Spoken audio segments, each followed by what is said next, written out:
The Halt Fentanyl Act has passed the U.S. Congress and is waiting to be signed into law by the President.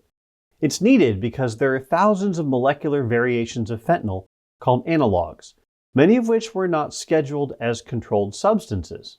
Criminals began making these molecular analogs hoping they could sell something that worked exactly like the illegal drug, with all the harm that brought us the opioid crisis, but still avoid prosecution. Congress's solution was to temporarily schedule all the molecular analogs of fentanyl, which they first did in 2021, and PSM supported it. Since then, the Halt Fentanyl Act has been championed by Senator Bill Cassidy, who reintroduced it every Congress. In this Congress, the 119th, a bipartisan group of 31 senators signed on as co-sponsors. The Halt Fentanyl Act designates all fentanyl-related analogs as Schedule I controlled substances.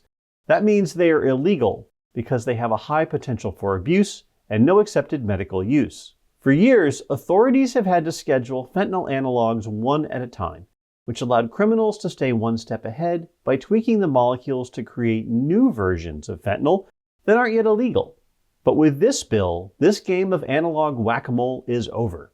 Before, prosecutors had to invoke the Fentanyl Analogs Act and prove in court that an analog was equivalent to a controlled substance before they could move forward with a case. Now, no matter what kind of fentanyl analog chemists create, law enforcement will be able to charge the people selling it. This bill won't solve the U.S.'s fentanyl crisis by itself, but it will be one more tool for law enforcement.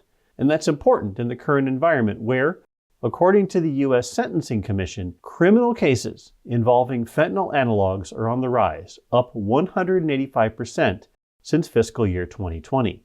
Our thanks to Senator Cassidy and the 83 other members of the Senate and the 321 members of the House that voted in support of this legislation. To get PSM stories in your inbox, sign up for our weekly newsletter by scanning this QR code or going to the URL on the screen.